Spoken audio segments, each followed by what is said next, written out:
너도 알고 나도 알고 남녀노소 모두 알고 우리 동네 산부인과! 와! 동산 위에 올라서서 여성암에서는 유방암이 1위를 차지하고 있잖아요. 유방암과 연관이 있을 수 있는 부인과 유전성 암에 대해서 부인종양 전문의 보라매 병원의 김태훈 교수님을 모시고 얘기를 나눠보도록 하겠습니다.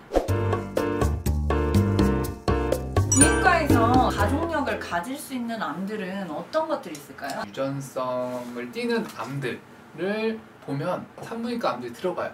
일단 첫 번째 유방암이 제일 많고요. 맞아요. 유방암이 건수 자체로 제일 많고 그 중에서 유전성 유방암은 사실 5%밖에 안 돼요. 되게 적어요. 생각보다 유방암 적네요. 중에서. 근데 난소암 같은 거, 난소암은 사실 어떻게 보면 희귀암에 속해 10위에요. 그렇죠. 10위고 그리고 주변에 난소암 있는 사람은 그렇게 찾기 힘들 거예요. 유방암은 꽤 많이 있지만 난소암 중에서는 이제 유전성을 띠는 게 한 25% 꽤 돼요. 유방암 같은 경우는 유방암이 있다고 유전성인지 아닌지 확인하는 테스트를 다 받지 않아요. 그렇죠. 비효율적이에요. 그래서 유방암 환자분들은 뭐 가족력을 다 꼼꼼하게 확인을 해요. 1촌 중에서 유방암이 걸린 사람이 있는지, 만약에 걸렸다면은 몇 살 때 걸렸는지, 아니면 그 유방암이 걸린 사람이 젊은 나이에 걸렸는지, 그렇죠. 늦은 나이에 걸렸는지, 양쪽에 다 걸렸는지, 그리고 유방암 타입 중에서 뭐 3중 음성이라고 있어요. 유전성이 있겠다 싶은 사람만 유전자 검사를 해요. 유전성 암을 보시는 선생님과 이제 카운셀링을 충분히 한 다음에 당신은 테스트를 받는 게 좋겠다 라고 하면 그때 테스트를 받아야 되고요. 그 테스트 하기 전까지 상담도 충분히 해야 돼요. NGS라고 해서 여러 가지 유전자를 한꺼번에 같이 보는 검사를 주로 하거든요. 그거는 보험 적용이 돼도 한 몇십만 원 해요. 5, 60만 이상 하고. 뭔가 상과에서도 염색체나 유전자 보험 검사는 진짜 비싼 것 같아요. 비싸죠. 그런 검사를 비싼 돈 들고 했는데 맞아요. 결과가 클리어 컷하게 딱 안 나와요. 이것도 그게 애매하게. 그 상과도 그러지 않아요? 맞아요. 알 수 네. 없음. 뭐 이런 거. 아니 이럴 거면은 왜 했냐 이런 말이 나올 수밖에 없어요. 이미 유전자 그쵸, 검사는. 맞아요. 어떤 유전자의 변이를 가지고 태어났다 하더라도 그 암에 걸릴 가능성이 한 높아봤자 50%, 60%.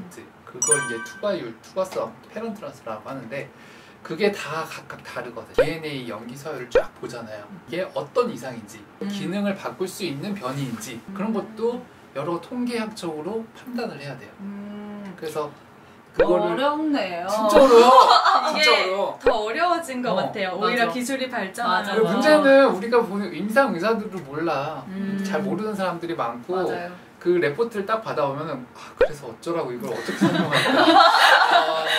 본인한테 크게 도움되진 않아요. 이미 걸렸잖아. 내가. 걸렸으니까. 그 테스트를 받는 이유는 내가 이거 완치되고 나서 또 다른 암이 2차 암이 걸릴 수 있을지, 한쪽 걸렸는데 또 반대쪽에 또 걸릴 가능성이 있을지 없을지 그거 정도 예측하고, 또 하나는 유방암인데 내 딸들이 암을 걸릴지 그럴 가능성을 알고 싶다 그런 분들 사실 그게 더 있는데. 중요한 네. 것 같아요. 나보다는. 맞아. 그렇죠. 테스트가 또 두 종류가 있어요. 이거 너무 복잡해지는데 브라카 유전자가 제일 흔해요. 유전성 유방암 중에서. 그래서 브라카 유전자 검사만 하는 게 있고, 안젤리나 졸리가 이제 브라카라는 유전자에 태어날 때부터 변이를 가지고 태어났고, 그런 사람들은 유방암과 그 난소암에 걸릴 확률이 아주 높거든요. 그렇죠. 그러니까 유방암 걸릴 확률이 일생 중에 60%, 70%, 난소암 걸릴 확률이 뭐 40~50% 이 정도 되니까 몸에 폭탄을 안고 사는 거예요. 그렇죠. 그런 사람들은 진짜 무서울 거 그게 얼마나 무섭겠어요. 맞아요.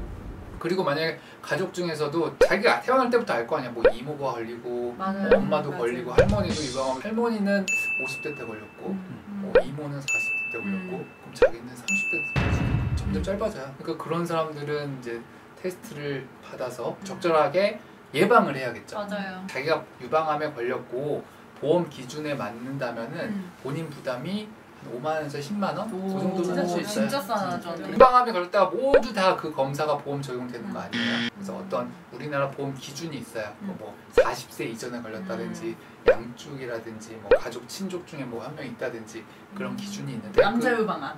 남자 유방암 유방암. 아시고 근데 그런 기준이 미국이나 우리나라에서 학회에서 권하는 기준이 있고 우리나라 보험 체계에서 해주는 기준이 좀 달라요. 그러니까 좀 보험에서 해주는 기준이 좀 작죠. 그쵸, 기준이 훨씬. 뭐 예를 들면 나이 기준도 마찬가지인데 다른 미국 하케나 같은 기준에서 젊은 유방암의 기준이 45세 기준이거든요. 그러니까 45세 전에 그러니까 어린 나이에 유방암에 걸리면은 그런 테스트를 해볼 만하다라고 하는데 사실 우리나라 보험 기준 40세인데 사실 30대 유방암도 있긴 하지만은 40대 초반 유방암 꽤 많거든요. 맞아요. 그 진짜 사람들은 많아요. 보험 적용만 된다면은 그런 테스트 해볼 만한데 그렇죠. 그런 느낌 받을 때도 꽤 있어요.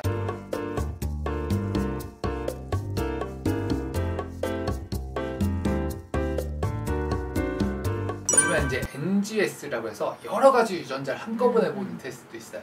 그것도 2, 3년 전부터 보험 적용을 해줘요. 근데 그 테스트는 할 수 있는 병원이 있고 할 수 없는 안 병원이 되는 있어요. 안 병원. 되는 병원이 있어요.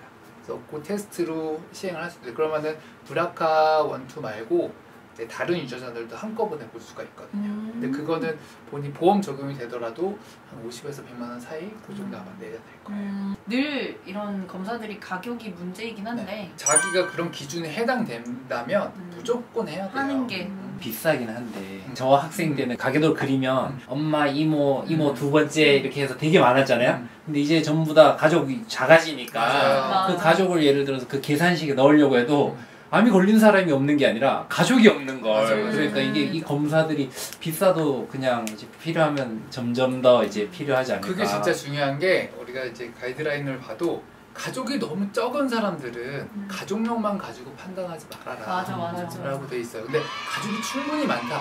내가 뭐 이모, 뭐 동생, 여동생이 뭐 수십 명이 있다. 근데 하나도 없고 나만 걸렸다. 그리고 게다가 60세인데 60세, 70세에 걸렸다. 그 사람은 유전성이 가슴이 그렇죠. 거의 없는 거죠, 그 그렇죠. 사람은. 저도 환자분들이 오셔가지고 이제 히스토리를 하다가 이제 뭐 유방암이시다 하면 이모나 뭐 어머니 뭐 유방암 없으세요 하면 이모 없는데요. 막 이런 맞네요. 핵가족화 되는 것도 되게 그렇긴 하네요. 그리고 가계도 분석을 할 때 절대로 첫 번째 봤을 때 가계도가 그려지지 않아요. 최소한 3번 정도 만나야 돼. 그 맞아요. 가계도 그린 맞아, 사람이랑 자 이제 가서 또 알아오세요. 맞아. 그냥 걸렸다 안 걸렸다 그것만 아는 게 아니에요. 나서 언제 걸렸는지 맞아요. 그런 것도 다 알아오세요라고. 정말 제대로 그리려면 정말 오래 왔다 걸리고요. 갔다. 그거를 충분히 해서 꼭 해당되는 사람들은 놓치지 않고 맞아요. 검사를 해야 된다라는 거죠. 맞아요. 진짜 어려워요. 몇 살 때 걸렸는지 사실 이모나 뭐 좀 먼 친척은 특히 만약에 할머니가 유방암을 돌아가셨다면 몇 세 때인지 잘 모르니까. 자기 엄마가 몇 살 때 걸렸는지 맞아요. 폐경 전후를 또 저는 말씀을 드리는데 사실 엄마가 나 폐경됐어 이렇게 얘기 잘 안 하시니까 그러니까 뭐 엄마가 그맘때쯤이니까 아마 폐경이 됐겠죠? 뭐 이렇게 얘기를 다 하시니까. 근데 왜 우리가 지금 우리 산부인과인데 왜 유방암 얘기를 하고 있는지 사실 우리 유방암 안 보잖아요. 그렇죠. 근데 그 이유가 안젤리나 졸리처럼 브라카 1, 2 유전자가 나왔다 그러면 그 사람들이 난소암에 걸릴 확률이 높아요. 일생 동안 난소암에 걸릴 확률이 50%. 40에서 50%. 두 명 중에 하나니까. 네. 되게 높은 건데 유방암보다 낫네. 유방암 60, 70%인데 난소암은 뭐 40, 50%. 뭐 그렇게 난소암은 내가 난소암은 뭐 별로 주변에 들어본 적 없고 유방암은 뭐 많다고 얘기는 들었으니까 유방암이 더 중요하구나라고 생각할 수 있는데 그렇지 않아요. 왜냐하면 내가 이게 다른 거라서 무시하는 게 아니라 유방암 사실 완치율 90% 이상이잖아요. 그쵸. 치료 의사 선생님이 하라는 대로 잘 받으면 돼요. 로컬하게 생기잖아요. 맞아. 부분적으로. 맞아.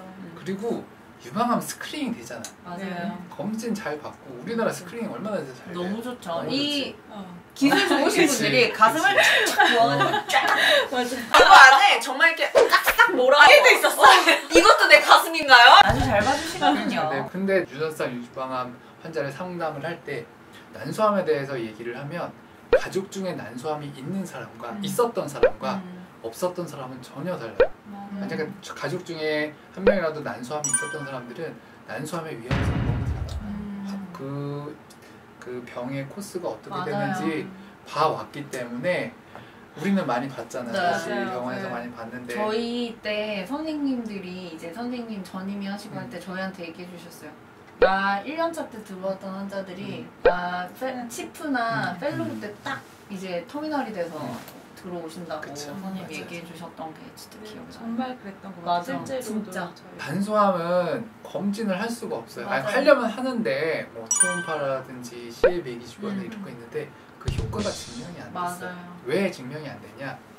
그 병의 기전이 너무 달라요.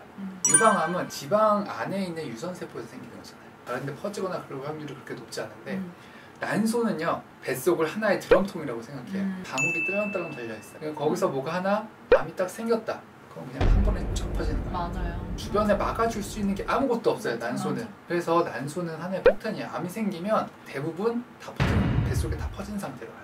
뭐 예전에도 이제 자궁경부암 얘기를 했지만 자궁경부암 선별검사 스크린 테스트를 하잖아. 근데 맞아. 스크린 테스트 한 게 확실히 이제 암도 빨리 조기에 발견하고 전체 인구에서 암으로 인한 사망률도 줄였잖아요. 줄이고.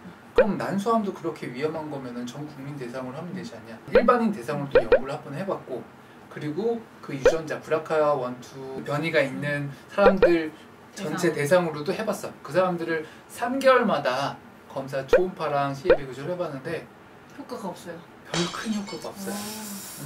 아까도 말했잖아. 한 번은 그냥 빵 터진다니까. 맞아요. 3개월 전에 정상인 사람이 3개월 만에 뱃속에 딱 퍼진 상태로 올 수 있는 암이 난소암이에요. 난소암이죠. 네. 맞아요. 그러니까 그렇다고 뭐 한 달에 한 번씩 하면 되나? 그러고 어떻게 살아? 맞아요. 사람이. 난소암은 이게 미리 이제 조기 선별 검사가 일단 불가능하고 병이 빨리 갑자기 생기게 되고 그러니까 그리고 갑자기 생기고 대부분 뱃속에 다 퍼진 상태로 오는 경우가 많기 때문에 훨씬 더 그런 면에 있어서는 유방암보다 훨씬 더 위중하다, 위중하게 봐야 된다고 할 수 있죠.